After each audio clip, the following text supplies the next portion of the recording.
Bismillahirrahmanirrahim. Assalamualaikum warahmatullahi wabarakatuh. Alhamdulillahirabbil alamin. Wassalatu wassalamu ala asyrafil anbiya'i wal mursalin nabiyyina Muhammadin wa ala alihi wa sahbihi ajma'in. Asyhadu an la ilaha illallah wahdahu la syarikalah wa asyhadu anna Muhammadan abduhu wa rasuluh. Allahumma la sahla illa ma ja'altahu sahla wa anta taj'alul hazna sahlan idza syi'ta. Allahumma faqihna fi dinik وعلمنا ما ينفعنا وارزقنا الإخلاص في القول والعمل وزدنا علما يا أرحم الراحمين. Baik, sebelumnya kabar mana Ihsan dan ini diberitahu oleh Ihsan sama Salman. Nah, nuwasil fi syarh kitab An-Nubzah fil Fiqh karya Syekh Abdurrahman bin Muhammad Al-Mashhur rahimahullahu taala, di mana pada pertemuan terakhir kita sudah selesai menyebutkan nawaqid al-wudu, pembatal-pembatal wudu. Di mana pembatal wudu? Ya, pembatal wudu ada 4 yang beliau sebutkan di sini rahimahullahu taala. Yang pertama adalah apa? Ma kharaja minas sabilain. Ma kharaja minas sabilain, yang keluar dari 2 jalan, kubul dan dubur. Dengan perincian yang sudah kita sebutkan. Yang kedua adalah apa? Zawalul aql. Ya, apakah dengan tidur atau pingsan atau dengan al-junun, dengan gila. Ya, dikecualikan apa? An-naum, ya, naimul qa'id al-mutamakkin. Ya, al-mumakkin maq'adahu 'alal ard. Kecuali orang yang duduknya tegap. Kemudian yang ketiga adalah massu apa ya? Massu lamsu basyaratai, ya, menyentuh kulit, ya, bersentuhan kulit antara zakar wa unsa, ya, ajnabain, ya, ajnabain, yakni dua-duanya tidak memiliki hubungan mahram, balagha hadd syahwah, yang keduanya sudah sampai dalam umur yang orang yang normal sudah berhasrat kepadanya. Ya, kemudian yang terakhir, yang keempat kemarin adalah masu qubul atau al-farj al-adami bi batinil kafai bi batini al-kaf wal asabi. Nah, ini 4 pembatal wudu yang sudah disebutkan oleh penulis rahimahullahu taala. Oh, ada. Her. Pakai yang mana nih? Zainal Abidin ya. Salman ini bukan? Salman, Ustaz Salman. Baik. Nah, Ya. sekarang kita lanjut ke pembahasan yang baru, yaitu ahkamul muhdis. Ahkam al-muhdis, hukum-hukum yang berkenaan dengan orang yang berhadas. 6. Hadas sebagaimana sudah disebutkan terbagi jadi 2, ada hadas asghar dan ada hadas akbar. Hadas asghar adalah hadas yang diangkat dengan wudu, ya. Hadas asghar adalah hadas yang diangkat dengan wudu, sementara hadas akbar hadas yang diangkat dengan mandi junub, dengan mandi wajib. Ini. Ada hukum-hukum tertentu bagi orang-orang yang hadas, atau lebih tepatnya larangan-larangan. Larangan-larangan amalan yang tidak boleh dilakukan oleh orang yang berhadas, baik hadas kecil maupun hadas besar. Di mana hadas besar, ya, di sini dibagi menjadi 2, yaitu al-junub dan al-haid wan nifas. Dikarenakan ada perbedaan yang nyata antara orang yang junub, ya, dengan perempuan yang haid atau yang nifas, ya. Kemudian lafaz al-muhdis ketika diitlakkan oleh para fuqaha dikatakan al-muhdis, orang yang berhadas, maka yang dimaksud dengannya adalah hadas kecil, adalah hadas asghar. Ya. Makanya ketika disebutkan mengenai larangan-larangan bagi orang yang tidak berwudu, dikatakan apa? Ahkamul muhdis, hukum orang yang berhadas, yakni dengan hadas kecil. Nah, adapun untuk junub dan hadas dan haid dan nifas, maka tidak diitlakkan padanya kata al-hadas. Ya, tidak diitlakkan padanya kata hadas kecuali dikatakan hadas akbar. Dikatakan hadas akbar. Baik, qala rahimahullahu taala, wa man intaqadha wudu'uhu haruma alaihi arba'atu asya. Ini gampang. Sebelumnya biar untuk lebih memetakan permasalahan, ada orang yang tidak berwudu, hadas kecil, junub, haid nifas sama. hadas kecil, junub, haid. Hadas kecil yang dilarang darinya 4. Yang dilarang ada 4 amalan, yang ada 4 larangan perbuatan yang dilarang dilakukan oleh apa? Orang yang berhadas kecil. Untuk yang junub ada 6. Jadi tinggal ditambahkan 2, ada 6. Dan untuk yang haid ada 10, tinggal ditambahkan 4. Jadi 4, 6, 10. 4, 6, 10. Untuk memudahkan dihafal. Jadi 4 larangan untuk orang yang tidak berwudu, ada 4 larangan. Orang yang junub, ya, yang keluar mani ada 6, dan orang yang perempuan yang haid dan nifas ada 10. Jelas ya? 4, 6, 10. 4, 6, 10. Qala rahimahullahu taala wa man intaqada wudu'uhu haruma alaihi arba'atu asya. Orang yang batal wudunya, yakni sedang tidak berada di atas wudu, sedang tidak toharoh, ya, habis buang air, habis kentut dan semacamnya, buang air kecil, ya, yang hadas kecil maksud saya, maka diharamkan atasnya 4 perkara. Ada 4 amalan yang tidak boleh dilakukan. Yang pertama kata beliau as-salatu wa nahuha. Salat dan yang semisal dengannya. Semua jenis salat dilarang bagi orang yang berhadas. Salat wajib, salat sunnah, ya. Salat wajib, salat sunnah dengan semua macam bentuknya. Yang semua salat yang wajib, ya, demikian pula semua salat sunnah dengan macam-macamnya salat sunnah. Tidak boleh salat, ya, ketika seorang tidak bertoharoh. Ya, ini jelas ya, hukumnya haram. Hukumnya haram orang yang salat dalam keadaan tidak toharoh.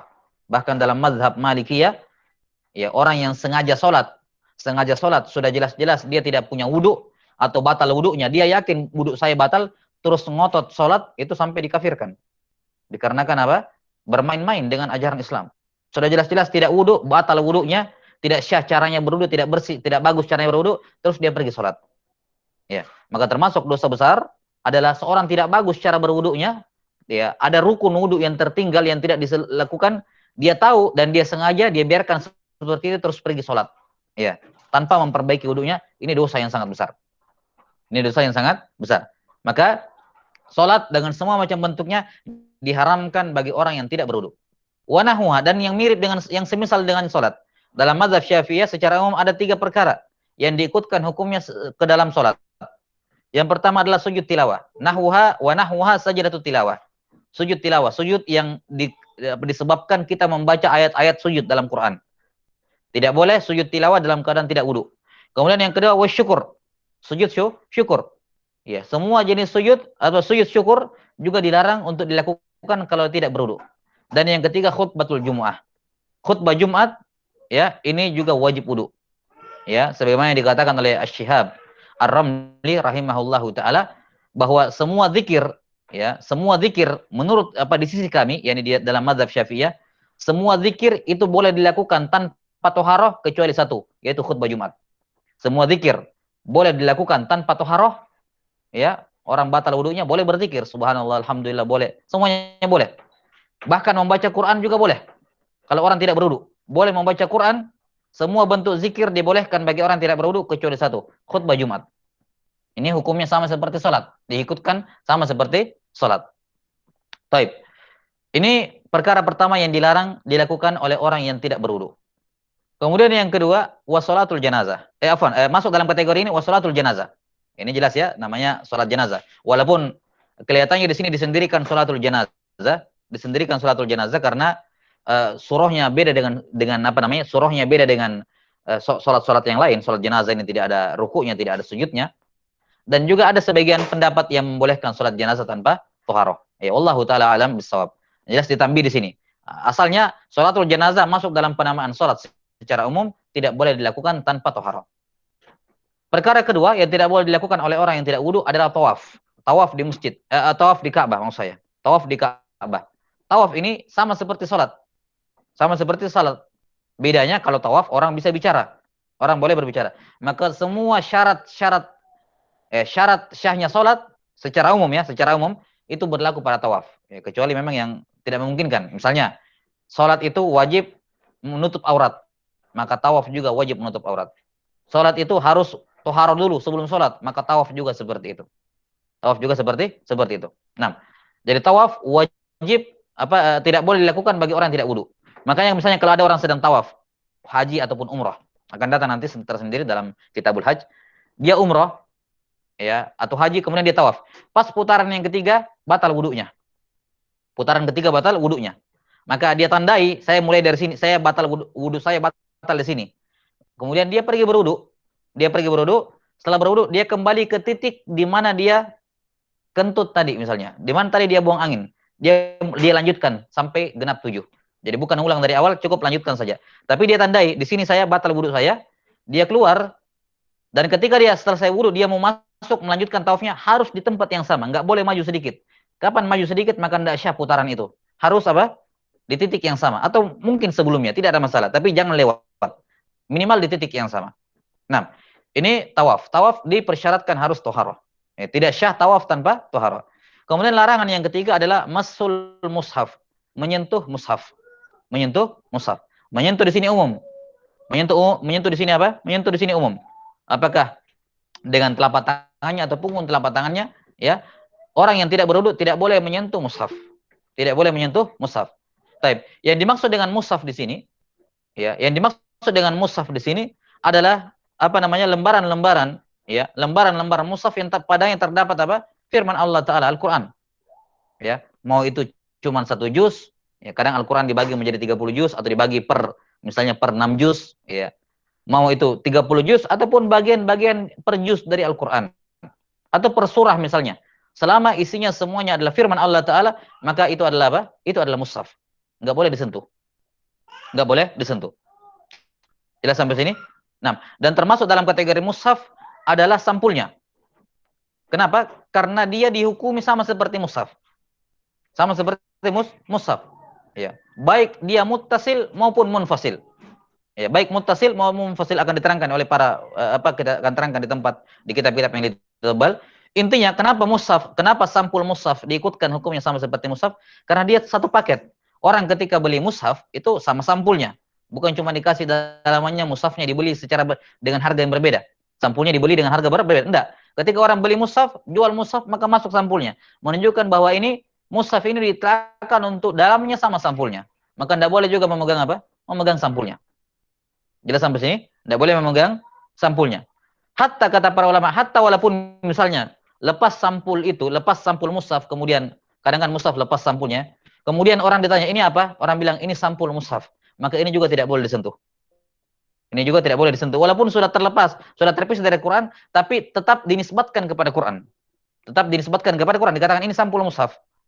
Ya, jadi walaupun dia terpisah secara fisik, tapi penisbatannya tetap ke mushaf. Maka para fuqaha mengatakan tetap tidak boleh menyentuh itu. Tidak boleh menyentuh sampulnya mushaf, baik muttasil maupun munfasil. Terpisah baik ketika masih bersambung atau ketika sudah terpisah selama penisbatannya masih ke mushaf. Ya. Selama penisbatannya masih ke mushaf. Jelas sampai sini? Dan ada penjabaran lain tentang masalah ini dijabarkan oleh para fuqaha dalam kitab-kitab yang lebih besar dibandingkan ini. Baik. Kemudian yang dimaksud dengan mushaf di sini adalah ketika mushaf tersebut semuanya berisi kalamullah, firman Allah Subhanahu wa taala. Adapun kalau di dalamnya bercampur dengan ucapan manusia, misalnya buku tafsir, tafsir atau ayat-ayat Quran di dalam buku-buku fikih, di dalam buku-buku akidah ada ayat Quran di situ. Ya. Bercampur dengan dengan ucapan manusia atau tafsir terjemahan. Ada ayat Qur'annya, ada terjemahan bahasa Indonesianya di sampingnya. Ya. Kata para ulama, dalam keadaan seperti ini, kalau ucapan manusianya lebih banyak, ada yang mengatakan kalau sama, hatta walaupun sama, ya, 50-50 isinya, maka ini bukan masuk dalam penamaan mushaf. Tidak masuk dalam penamaan mushaf, boleh dipegang. Boleh dipegang. Boleh memegang kitab-kitab tafsir. Kenapa? Karena jelas isi tafsir lebih banyak dibandingkan apa? Dibandingkan ayat Qur'annya. Sebagaimana boleh memegang mushaf terjemahan, ya. Ayatnya di sini, terjemahnya di sini. Kenapa? Karena ya nampak sekali bahwasanya terjemahan bahasa manusia itu lebih banyak dibandingkan firman Allah Subhanahu dalam terjemahan tersebut. Ini tidak diitlakkan padanya apa? Tidak diitlakkan padanya mushaf, karena itulah boleh disentuh. Boleh disentuh. Kemudian kan termasuk mushaf ya adalah mushaf elektronik ya yang terdapat dalam HP, dalam tab, dalam laptop misalnya. Ya.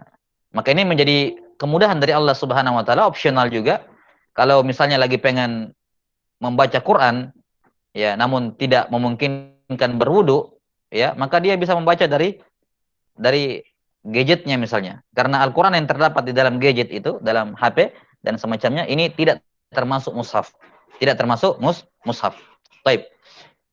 Jadi yang mushaf sekali lagi yang dilarang disentuh adalah buku yang di dalamnya terdapat firman Allah Subhanahu wa taala seutuhnya atau sebagian besarnya.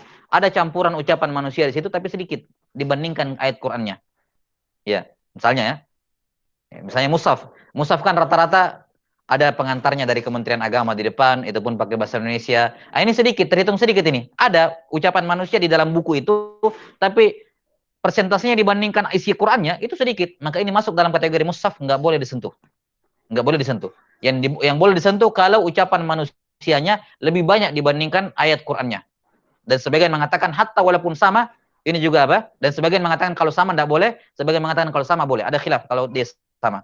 Tapi ala kulli hal, al-aula tentunya jangan disentuh. Nah, dia hanya boleh disentuh kalau dipastikan ucapan manusianya lebih banyak dibandingkan ucapan apa namanya? Firman Allah taala sebagaimana dalam buku-buku tafsir atau buku-buku terjemahan, tafsir terjemahan. Tafsir terjemahan. Taib, ini larangan yang ketiga, menyentuh mushaf. Kemudian yang keempat dan tentunya ilatnya, ilat larangan menyentuh mushaf adalah ta'zim, mengagungkan Al-Qur'an. Allah Subhanahu wa taala berfirman, la yamassuhu illal mutahharun. Tidak ada yang menyentuh Al-Qur'an kecuali yang disucikan. Ya. Menurut penafsiran sebagian sahabat radhiyallahu anhum ajmain bahwa yang dimaksud di sini la yamassuhu illal mutahharun, yakni tidak ada yang boleh menyentuh Quran kecuali orang yang berwudu, orang yang bersuci. Tidak ada yang boleh menyentuh Quran kecuali orang yang suci. Jelas sampai sini ya? Nah, dan sebagian ulama mengatakan yang dimaksud dengan kitab di sini tidak ada yang boleh menyentuhnya kecuali yang disucikan, yakni Lauhul Mahfuz. Tidak ada yang boleh menyentuh Lauhul Mahfuz kecuali apa yang disucikan, yakni para malaikat. Ya. Namun Imam Syafi'i rahimahullahu taala mengatakan, kalau Lauhul Mahfuz saja tidak boleh disentuh kecuali orang yang suci, kecuali oleh makhluk yang suci, apalagi Quran. Quran jauh lebih utama dibandingkan Lauhul Mahfuz. Lauhul Mahfuz itu makhluk. Sementara Quran kalamullah laisa bimakhluk. Maka kalau benda yang makhluk saja semacam Lauhul Mahfuz tidak boleh disentuh kecuali orang yang mutahharun, maka apalagi Quran. Jelas ya? Apalagi apa? Quran tidak boleh disentuh kecuali oleh orang yang suci. Karena Al-Quran itu asyraf, lebih mulia dibandingkan Lauhul Mahfuz. Lebih mulia dibandingkan Lauhul Mahfuz. Jelas sampai sini? Taib. Ini menyentuh mushaf. Larangan yang ketiga menyentuh mushaf. Nah, yang keempat adalah hamluhu, membawanya. Membawa dalam kresek, membawa dalam tas, membawa dalam kantong. Dia tidak sentuh tapi dia bawa. Dia tidak sentuh mushaf tapi dia bawa di kantongnya, dia bawa di tasnya, dia bawa ya lewat apa dengan barang bawaan ya, di kantong misalnya, kantong plastik, dia masukkan ya. Ini tidak boleh. Kenapa? Kalau menyentuh saya tidak boleh apalagi bawa. Karena ini kan ilatnya adalah mengagungkan mushaf. Mushaf itu firman Allah Subhanahu wa taala tidak disentuh oleh orang yang tidak berwudu. Tidak dibawa oleh orang yang berwudu. Iya. Jelas sampai sini? Maka kalau menyentuh saja dilarang apalagi membawa. Membawa itu lebih parah dibandingkan menyentuh. Disentuh kan sekedar disentuh. Anda boleh. Tapi kalau dibawa, dia bersama dia terus. Melekat dekat-dekatan sama orang yang tidak wudu terus. Maka membawa itu lebih parah dibandingkan apa? Menyentuh. Tatkala menyentuh dilarang, maka membawa juga lebih dilarang lagi. Jelas sampai sini? Membawa lebih dilarang lagi. Baik, maka mengantongi mushaf ya, mengantongi mushaf walaupun tidak disentuh, bagi orang yang tidak berwudu itu enggak boleh. Itu tidak boleh. Demikian pula dia bawa di kantong atau dimasukkan dalam tas, bagi orang yang tidak berwudu itu tidak boleh. Itu tidak boleh karena itu hamlul mushaf. Jelas ya? Hanya saja para ulama mengatakan bahwa apa namanya? Kalau dia membawa mushaf beserta dengan barang-barang yang lain, maka itu dibolehkan. Maka itu dibolehkan dengan syarat dia tidak meniatkan membawa mushaf. Dengan syarat dia tidak meniatkan membawa mushaf. Misalnya dia masuk kelas, dia bawa tas, di dalamnya ada buku semuanya, ya, dan di dalamnya ada mushaf juga. Maka dia niatkan ini saya bawa buku, mushaf cuma ngikut tok di situ. Ya, tapi ini saya bawa buku, saya bukan bawa mushaf, mushafnya cuma ngikut. Jelas sampai sini? Ya, maka yang seperti ini dibolehkan. Atau dia bawa kantong plastik, di dalamnya ada buku tulis, buku apa yang lain, atau ada barang-barang, sampai para ulama mengatakan hatta walaupun jarum, di dalam kantong ada jarum, ada mushaf, boleh kalau dia niatkan saya bawa jarum ini. Mushaf ngikut tok. Ya, dia tidak niatkan membawa mushaf. Yang dia niatkan apa? Membawa jarum. Misalnya, hatta barang sekecil jarum sekalipun itu syah untuk apa namanya diikutkan padanya mushaf. Dan ini termasuk penerapan kaidah apa? Wa inna malikul limri'in manawa. Ya. Kapan dia niatkan membawa mushaf maka tidak boleh. Tapi kapan dia niatkan membawa buku, ya hukumnya boleh. Hukumnya boleh. Ya, mushaf walaupun ada mushaf di dalam tas itu juga, tapi kalau diniatkan saya bawa buku, saya bawa ini, saya bawa itu yang ada di barang-barang di dalam kantong saya, dalam mushaf saya, maka hukumnya boleh. Tidak ada masalah. Yang penting satu, jangan dia niatkan membawa mushaf. Jangan dia niatkan membawa mushaf. Jelas sampai sini? Baik, dan ini juga di antara penerapan kaidah yasbutu taba'an ma la yasbutu istiqlalan. Yasbutu taba'an ma la yasbutu istiqlalan.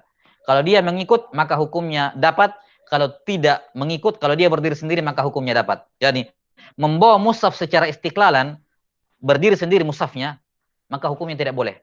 Tapi kalau mushafnya cuma ikut kepada barang yang lain dan kita meniatkan membawa barang yang lain tersebut, mushafnya cuma ngikut, maka ini hukumnya boleh. Ini hukumnya apa? Hukumnya boleh. Jelas ya? Jadi membawa mushaf hukum asalnya hukumnya tidak boleh. Ya, bagi orang yang tidak berwudu. Bagaimana apapun media dia bawa. Apapun medianya dia bawa. Dia mengangkat kardus nih. Di dalam kardus-kardus ini disusun ada buku-buku, ada mushaf. Kalau dia niatkan mengangkat mushaf, ya, maka hukumnya tidak boleh dia mengangkat apa dus tersebut di mana dusnya ada mushaf. Jelas sampai sini? Nah, tapi kalau saya angkat buku-buku, di dalamnya ada mushaf tapi dia tidak niatkan mushaf, dia niatkan angkat buku-bukunya, maka hukumnya boleh. Hukumnya boleh. Kenapa? Karena mushaf di sini sekedar ngikut hukumnya. Baik. Ini 4 larangan bagi orang yang tidak berwudu. Saya ulangi, orang yang tidak berwudu yang pertama tidak boleh sholat, termasuk sholat jenazah. Dan masuk dalam kategori sholat adalah semua sujud. Sujud tilawah, sujud syukur. Kalau sujud sahwi jelas ya, sujud sahwi kan dalam sholat. Itu jelas. Sujud tilawah, sujud syukur. Dan juga khutbah Jumat. Ini hukumnya diikutkan dengan sholat. Yang kedua adalah tawaf. Yang ketiga adalah menyentuh mushaf. Dan yang keempat adalah hamdul mushaf. Mengangkat, membawa mushaf. Taib. Summa qala rahimahullahu ta'ala. Wa yazidul hadatsul akbar usnan. Ya. Untuk orang yang hadas akbar, yang dimaksud hadas akbar di sini adalah junub. Karena haid dan nifas juga kan hadas akbar. Cuman yang dimaksud di sini hadas akbar ini adalah orang yang junub. Junubnya karena berhubungan suami istri atau junubnya karena mimpi tidur, mimpi keluar sperma, ya, maka ini junub. Nah, orang yang junub itu ada 6. Kata beliau sini yazidus nan, tambahan 2. Berarti 4 perkara tadi dilarang juga bagi orang yang junub ditambah 2. Jadi ada 6 larangan bagi orang yang junub. Maka kita katakan, orang yang junub tidak boleh sholat, tidak boleh sujud tilawah, tidak boleh sujud syukur, tidak boleh khutbah Jumat, tidak boleh sholat jenazah. 1.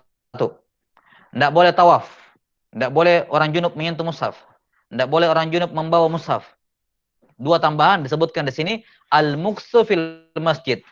Orang junub tidak boleh tinggal di dalam masjid. Tidak boleh tinggal dalam masjid. Yang dimaksud dengan al-muksu di sini adalah masuk kemudian tinggal di situ, duduk, jongkok, berdiri, hatta walaupun berdiri. Masuk masjid berdiri. Ini namanya al-muksu fil masjid, tidak boleh. Orang junub tidak boleh berdiam di masjid. Ya. Tidak boleh berdiam di masjid. Yang dibolehkan bagi orang yang junub adalah al-murur. Illa abira sabilin hatta tagtasilu.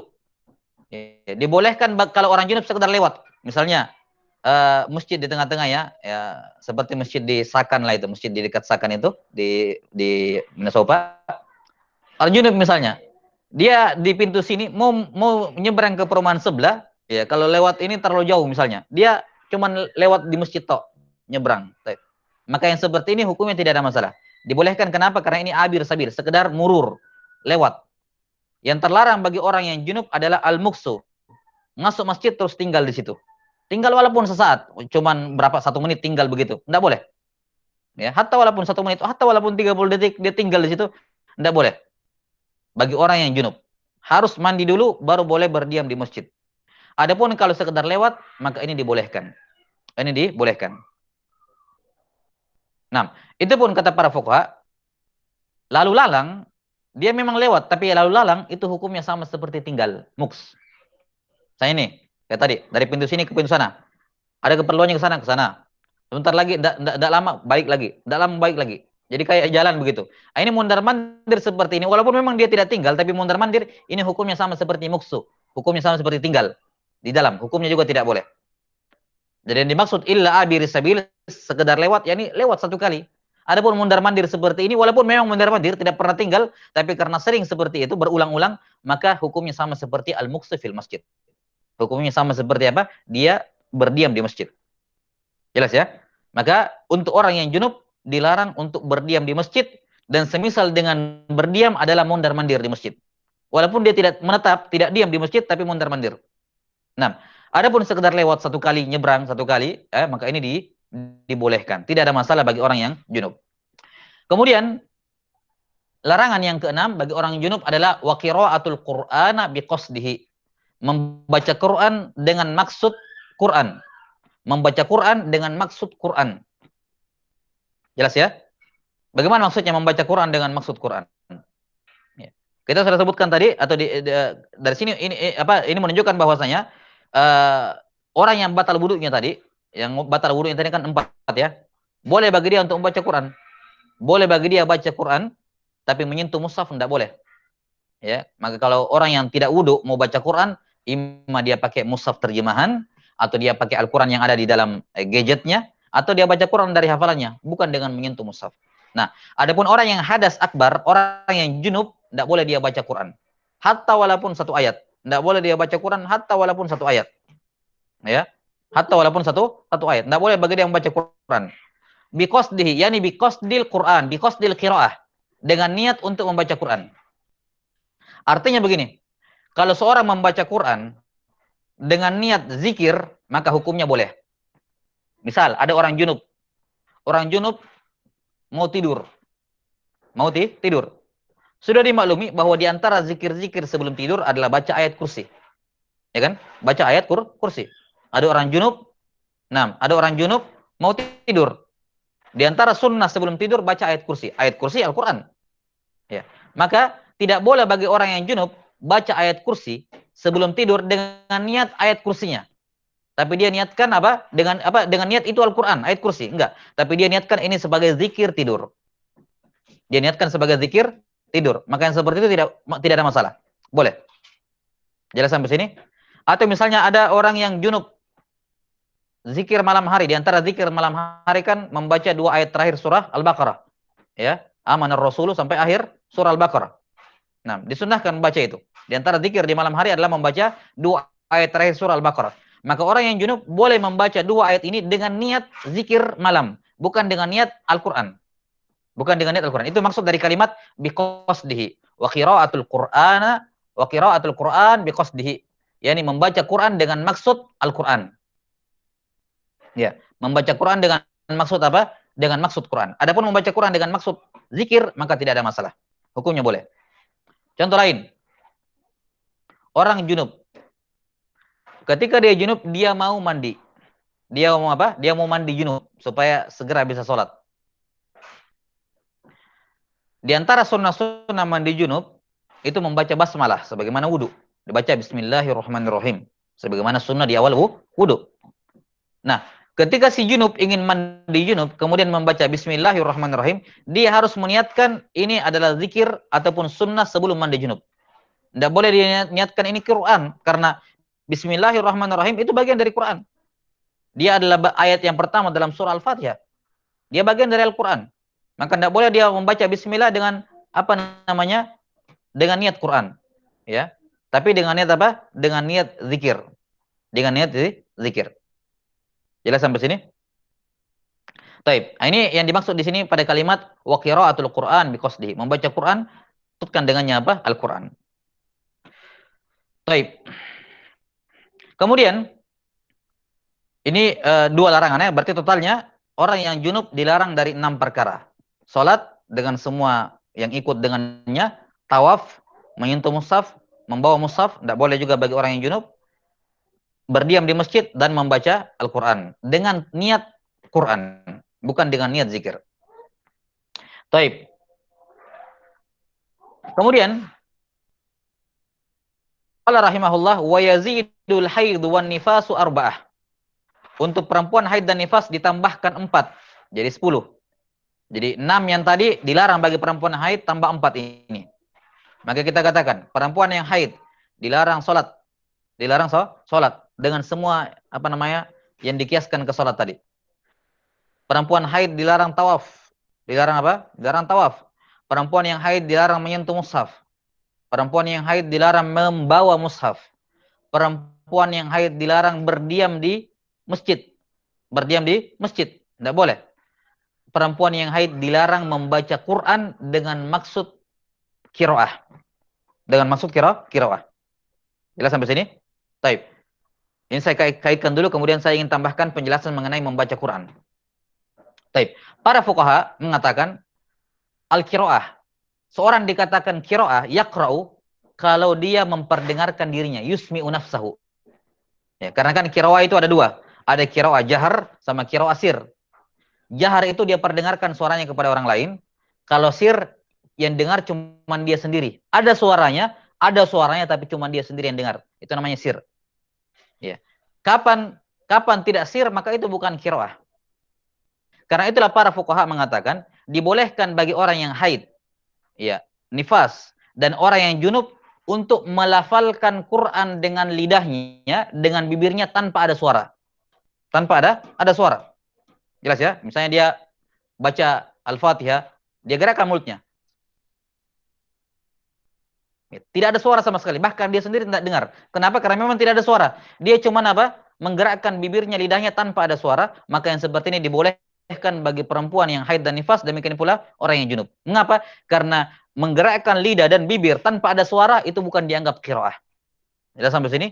Itu bukan dianggap qiraah. Dan ini insya Allah kita akan terangkan lebih lanjut nanti ketika dalam pembahasan rukun sholat. Bahwa semua rukun qauliyah dalam sholat itu harus memperdengarkan diri sendiri. Tidak boleh sekedar digerakkan mulut, tidak ada suara, itu tidak syah. Baca Al-Fatihah, harus memperdengarkan diri sendiri. Takbiratul ihram, memperdengarkan diri sendiri. Tahiyat terakhir, ya, memperdengarkan diri sendiri. Ya. Jelas ya? Kenapa? Karena la sholata liman lam yaqra' bi Fatihatil kitab. Tidak ada sholat bagi orang yang tidak baca Al-Fatihah. Dan la sholata liman lam yaqra', qiraah adalah apa? Minimal dengan yusmi'u nafsahu, memperdengarkan dirinya sendiri.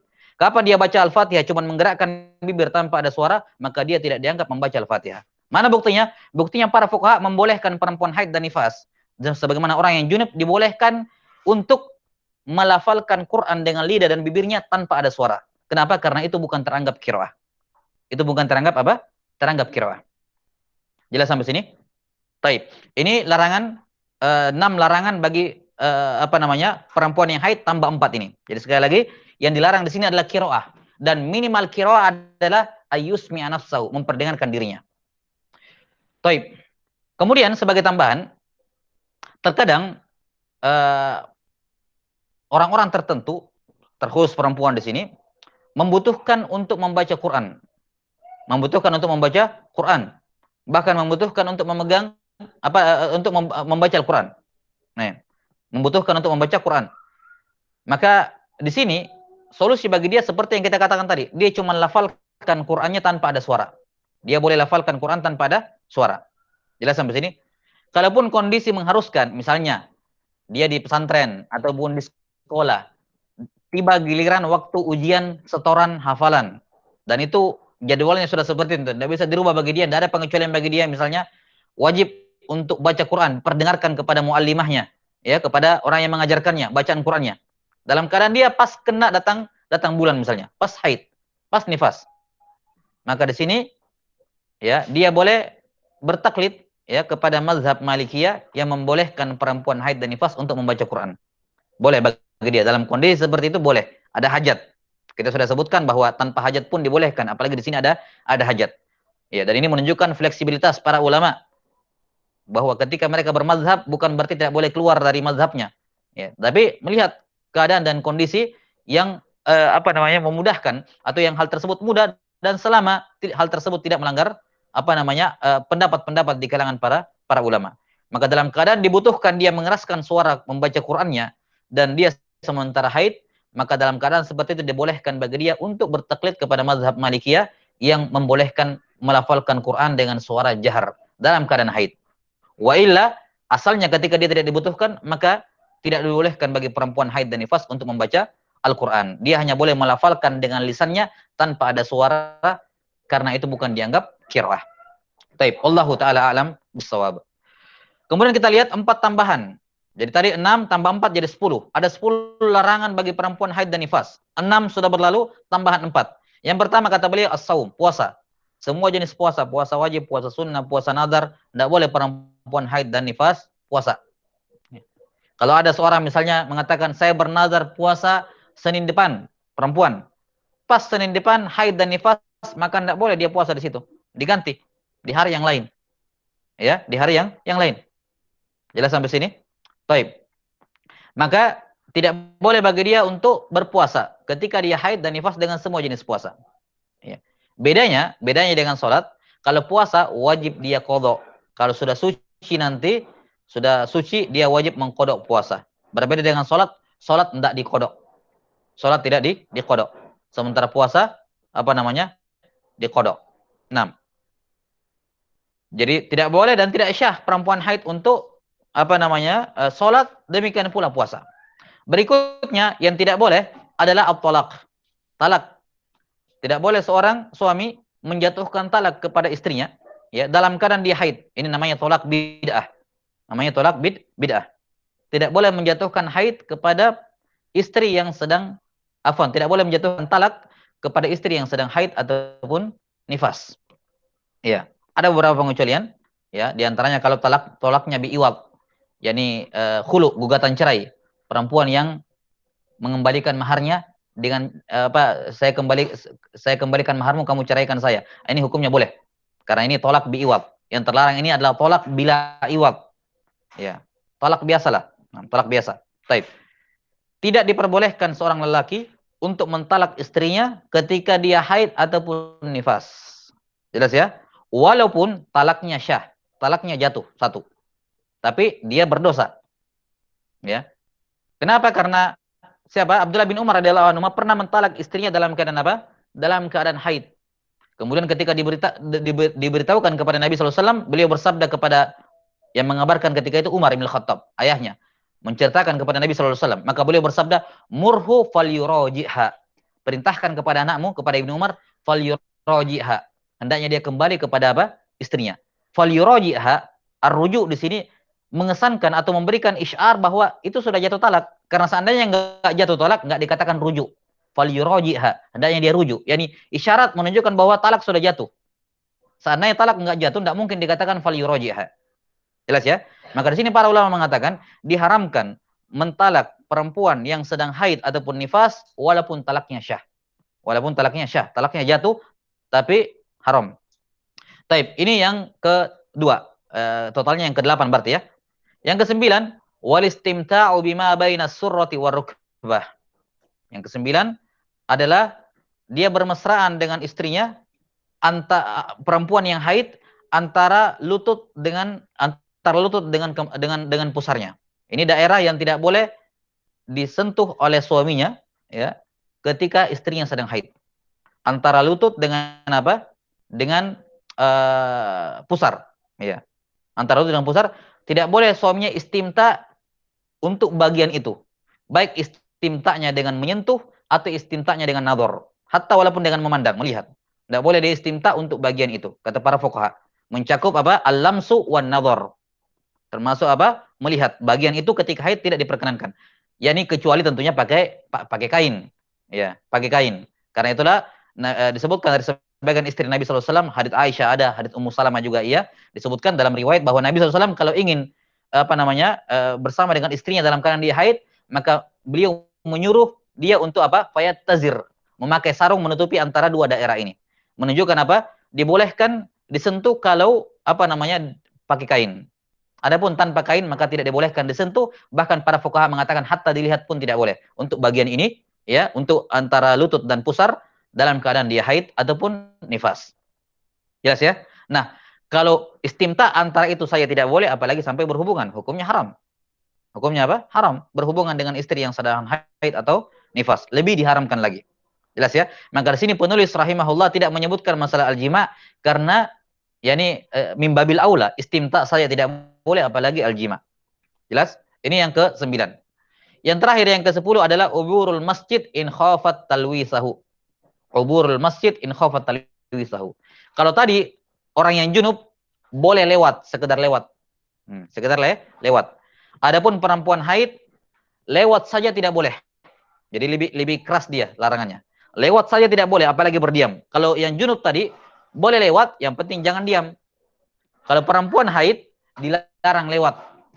Dilarang lewat. Hatta lewat pun dilarang. Kapan? In khafat talwisahu. Kalau dia khawatir darahnya, darah haidnya, nifasnya menetes mengotori masjid. Iya. Mengotori masjid, maka hukumnya haram. Tapi kalau misalnya seperti sekarang kan perempuan kalau haid dan nifas sudah ada yang menahan ya supaya tidak keluar darahnya keluar. Ya. Hatta walaupun tidak talwis, kata para fuqaha, kalau dia tidak talwis maka dimakruhkan, tetap dimakruhkan bagi perempuan haid untuk lewat ke masjid. Ya, kalau dia tidak khawatir netes. Tapi kalau dia khawatir netes maka hukumnya haram. Terus ya?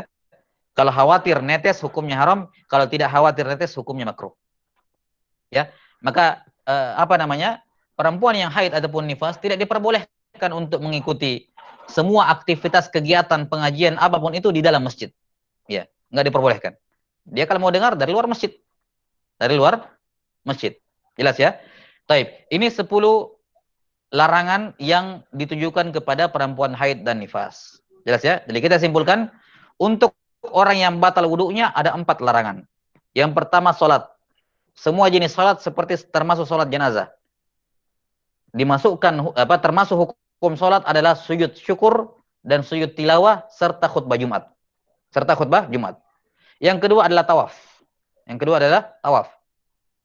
Yang ketiga adalah masul mushaf, menyentuh mushaf. Yang keempat adalah hamdul mushaf, membawa mushaf. Ini 4 bagi yang tidak wudu. Bagi yang junub, 4-4-nya dilarang tambah 2. Ditambah 2, yaitu apa? Larangan membaca Quran dengan niat Quran, dan yang kedua berdiam di masjid. Jadi totalnya ada 6 dia. 4 tadi tambah 2. Berdiam di masjid dan membaca Quran dengan niat Al-Quran. Untuk haid dan nifas ada 10, ditambahkan 4. 6 tadi tambah 4 ada 10. Yaitu apa? Puasa, talak, istimta fima baina surra war rukbah, ya, antara lutut dan pusar, apalagi berhubungan lebih dilarang lagi, lebih haram lagi. Dan yang terakhir adalah berlalu di masjid kalau dia khawatir netes. Kalau tidak khawatir netes maka juga dilarang, tapi makruh. Larangannya sifatnya makruh. Baik. Wallahu taala alam bisawab. Ini selesai berkenaan dengan ahkamul muhdis. Nah, naktafi bihadzal qadar wal ilmu indallah. Nasallallahu taala yu'allimana mimma yanfa'una wa ayyanfa'ana bima 'allamana. Innahu waliyyu dzalika wal qadiru alaih. Subhanakallahumma bihamdik asyhadu an la ilaha illa anta astaghfiruka wa atubu ilaik. Walhamdulillahirabbil alamin. Baik, insyaallah akan ada ikhtibar untuk materi dari awal, dari masalah wudu, pembahasan air sampai pembahasan sini akan ada latihan-latihan. Nanti insyaallah akan di-upload di grup ya untuk link untuk kerjanya. Nah, tolong untuk santri nanti dibantu bagaimana caranya, Ustadz Fadli, apakah dengan di print out atau bagaimana, nanti kita lihatlah. Yang jelas saya mungkin bagikan lewat Google Form. Nah, naktafi, nasallallahu taala yu'allimana mimma yanfa'una wa yanfa'ana bima 'allamana, innahu waliyudzalika alqadiru alaih. Subhanakallahumma bihamdik asyhadu an la ilaha illa anta astaghfiruka wa atubu ilaik. Alhamdulillahirabbil alamin. Wassalamualaikum warahmatullahi wabarakatuh.